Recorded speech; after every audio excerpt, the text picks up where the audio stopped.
So my name is Jason Ortiz, and I am one of the board members of CURE, Connecticut United for Reform and Equity, and I also serve as the vice president of the Minority Cannabis Business Association. And we're here in Connecticut in 2019. Legalization is on the docket to be discussed and probably passed in some form. So we're making sure that we are focusing on providing strong equity components so that the communities most affected by the war on drugs are the folks that receive the bulk of the money of community reinvestment, ownership dollars, employment, all of the benefits that come from ending the war on cannabis. So when I was 16, it was in the year 2000 actually, I was a junior in high school. I just turned 16 and I got caught smoking off campus, and we were walking to school together with another friend of mine who was 16 and one who was 15, and somebody called the school to let them know what we were doing, and we got caught as soon as we walked on campus. And so I was charged with possession of marijuana and intent to sell to a minor because my friend was 15 and we had admitted that we had smoked together. And so I was suspended for 45 school days, and so that was from the beginning of November to the end of February. Every snow day made it longer. Every other school cancellation protracted my suspension. And it was during that time that I found a few phrases that have stuck with me since then.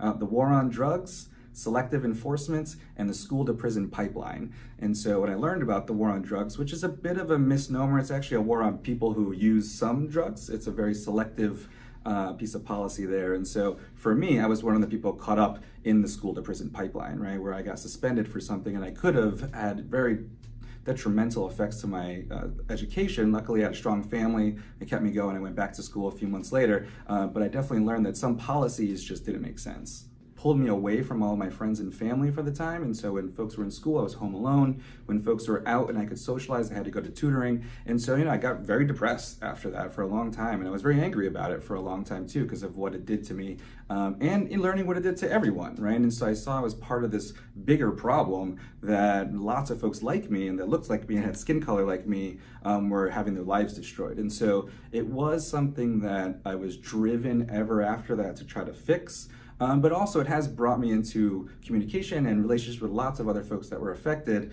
and we've been able to change some of these laws, and so that folks now in the school that I went to, if they did the same thing, they won't have the same punishment today. And so I think being able to see policy change as people who are affected or part of the process has empowered me to continue to work on lots of issues.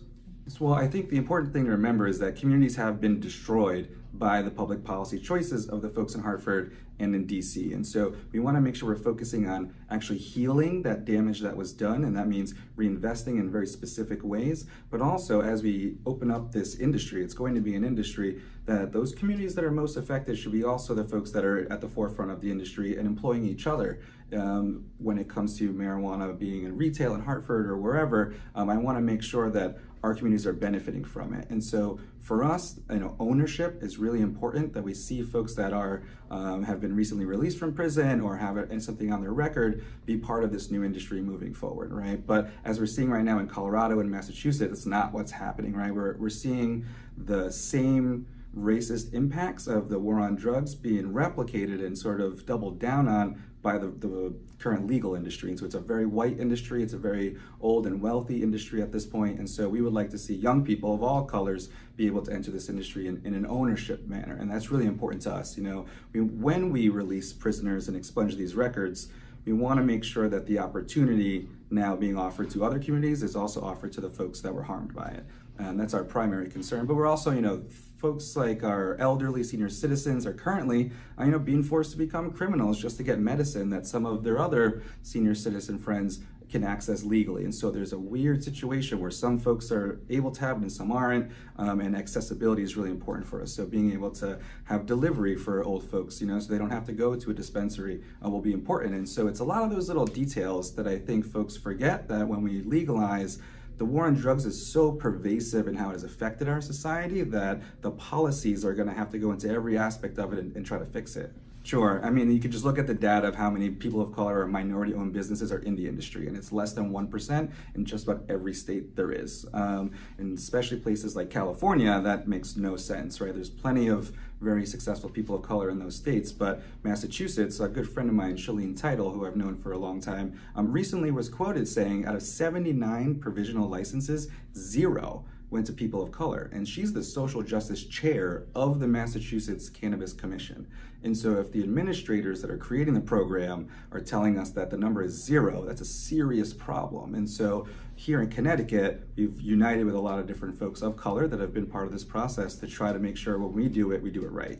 Well, I think it's how we do legalization, right? And so there's lots of different models, lots of different places. And so if in Connecticut we choose to make it a very small program, we simply will not get rid of the black market, right? There are currently entire communities that are, funding their housing or paying for bills, and that kind of thing will not go away if we don't go beyond just saying it's now legal. We have to get those communities that are affected into the industry, or we'll still see the same things replicate afterwards. There will still be arrests for marijuana. There will still be arrests that are disproportionately happening to people of color and poor folks. And so it's an economic issue. And when we're talking economics and the money and where is it going to go and who's going to get it, that's the biggest piece of this, aside from the criminal justice part, that I think folks really are underestimating. We talk about revenue for the state, but we haven't been really talking about revenue for our communities. And I think that is the most important thing to start thinking about. Start thinking about what equity means for your community and the different ways in which cannabis can benefit your community, not just in we're going to generate more money for the state.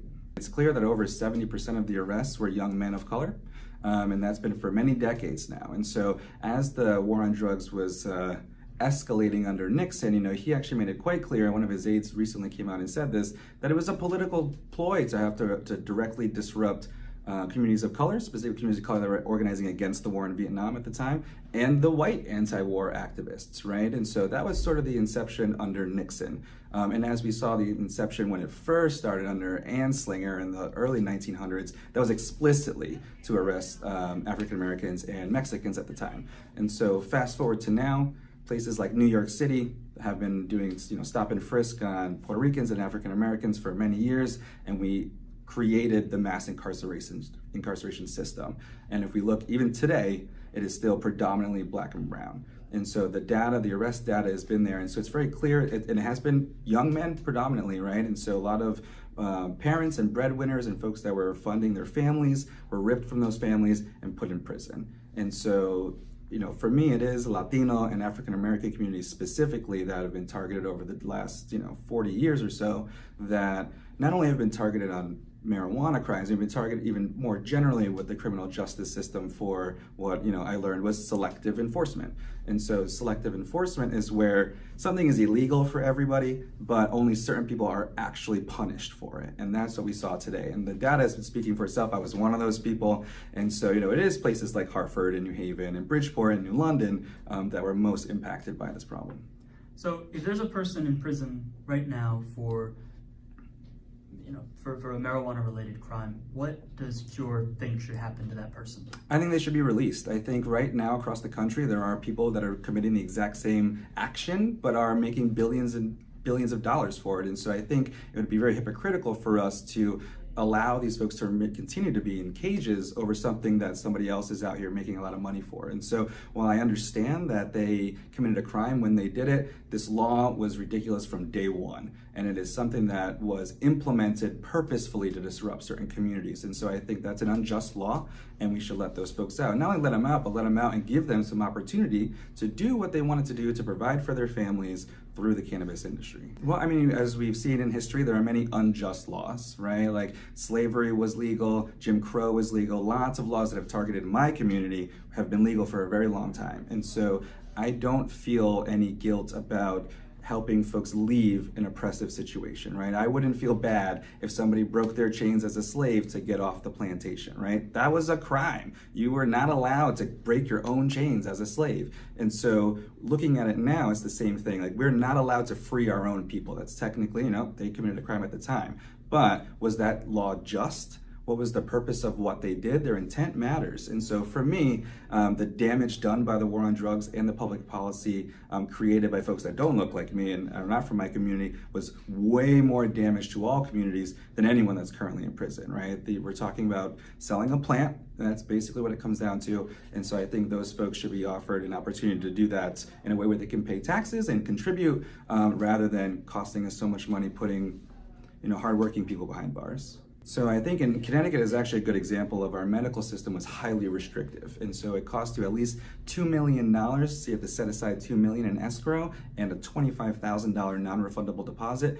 to even apply for a medical license. And so it's clear anyone that wasn't super wealthy already would not be able to access that. So we believe, and what has been seen in other states, is that we really need a strong social equity component where the folks that are most affected by the war on drugs get extra support and partnerships with some of these bigger institutions, such as technical training, having fees waived so that they can apply, being able to work together and sharing of spaces and things like that. And so we saw in California, this has been very successful. And so the state of California is actually funding the municipal level. So I think for us, starting out with making sure those communities have a real job pipeline, similar to what we do for Electric Boat or other big institutions in places like Hartford, New Haven, and Bridgeport. We're simply replicating what is seen as best practices in other industries for cannabis. And I think the cannabis revenue that comes from it can fund that and have those programs be the beginning of the industry. So right off the bat, those are the folks that we're focusing on and allow them to get 1 or 2 years of a head start as other folks come into the industry, and that way we'll be there. And places like Hartford, New Haven, and Bridgeport can get that extra revenue that comes from being the first movers. And so there's precedent for that. Massachusetts did it a little bit differently, but they set aside all the delivery licenses. So there's lots of precedent out there. There's lots of possibilities. I just think we need to make sure that in Connecticut, it's at the forefront of the discussion. Sure. So I think when we figure out the details of legalization, for us, the big piece is releasing the prisoners and expunging the records. Connecticut has made that a little bit difficult with the way they have classified drug offenses in Connecticut, but we're going to work through that. The other piece of it is when we discuss licenses and who's going to own this industry, social equity has to be a part of that conversation. That's the number one thing we think. If that is not part of the conversation, it's going to be a very long time before we can correct this problem.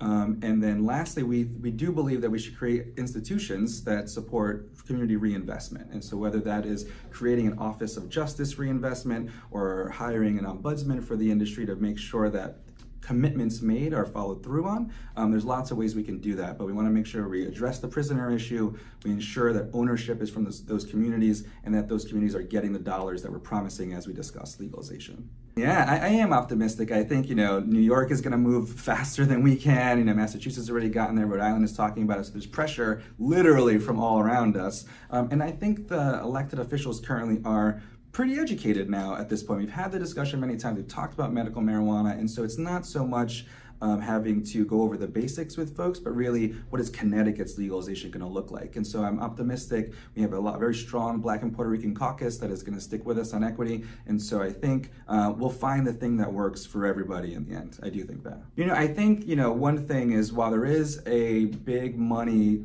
part of the cannabis industry, that it's not always folks that are, sort of super millionaires that are coming. It is folks like myself and folks like Kibra and different people that have smaller businesses that are trying to make sure we do this right by the community. And so as we talk about legalization, it is an issue that is affecting everyone from all colors, and we just want to make sure that our communities are heard loud and clear.